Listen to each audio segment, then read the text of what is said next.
నేను రిలీజ్ చేసిన ప్రోమో కూడా చాలా అద్భుతంగా ఉంది. ఇప్పుడంతా ట్రెండ్ అంతా ఇదే నడుస్తుంది. దానికి నిదర్శనం ఆర్ఆర్ థ్రిల్లర్ సినిమాలంతా సూపర్ కలెక్షన్స్తో రన్ అవుతాయి, అందరికీ తెలిసిన విషయమే. ఆంధ్రప్రదేశ్లో మొత్తం ఒక 150 థియేటర్లో రిలీజ్ చేయాలంటే కనీసం ఇంకో 30 లక్షలు పెట్టుకోవాలి. అది పరిస్థితి. డిస్ట్రిబ్యూటర్ ఎవ్వరూ లేరు. ఇప్పుడు 100% మనం ఓన్గా ప్రిపేర్ అయ్యి మనం సినిమా రిలీజ్ చేసుకుని అప్పుడు తర్వాత మనం ప్రిపేర్ అయ్యి ఉంటే ఆ తర్వాత వచ్చే డిస్ట్రిబ్యూటర్ ఇన్కమింగ్ అమౌంట్ తీసుకుని తర్వాత రిలీజ్ చేయడం ప్రిపేర్ అయ్యి ఉండే సినిమా చేయాలనేది నా అభిప్రాయం. డైరెక్టర్ గారు చాలా బాగా చేశారు. ఇది ఒక కొత్త జానర్ అండి. ఇది ఇప్పటివరకు మనం తెలుగు ఇండస్ట్రీలో ఇలాంటి జానర్ చూడలేదు నాకు తెలిసి. Thank you. మా 2 years కల అండి. 2 సంవత్సరాల నుంచి చాలా కష్టపడి ఎన్నో ప్రాబ్లమ్స్ వస్తే ఫేస్ చేసుకొని మూవీ కంప్లీట్ చేయడం జరిగింది. ఒక మనిషికి 2 సంవత్సరాలు ఒకటే కళ రిపీట్ అవుతూ రోజు అదే కళ వచ్చి ఒక రోజు ఆ కళ నిజమైతే ఎలా ఉంటుందో ఇప్పుడు అలా ఉందండి మా టీం అందరికీ. Bloody love story. Almost every love story today is a bloody love story. And the subtitle of this film, Bloody Love Story, it speaks half of the film. When Santosh narrated me the script, I was just clinged to my chair.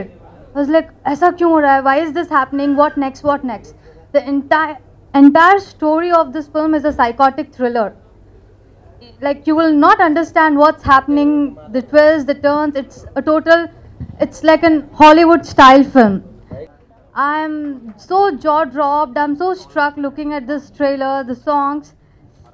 The songs are still running in my mind somewhere. Each and every song is so different, so unique.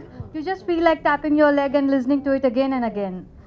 ఈ music యాక్చువల్గా నేను చేశాను అంటే దానికి okay music credit నాకు వచ్చింది. Music director Santosh అని.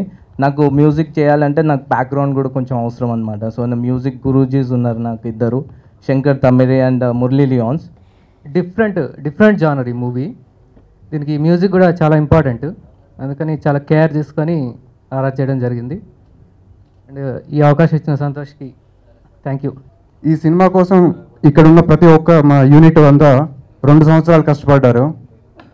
కానీ నాకు తెలిసి ఈ సినిమా కోసం నేను మాత్రం పర్సనల్గా 10 సంవత్సరాలు కష్టపడాల్సి వచ్చింది. Because whenever I go through this film city and all this theatres and multiplexes, I always had a dream that my movie also should be there in one of the theaters at least once in a life.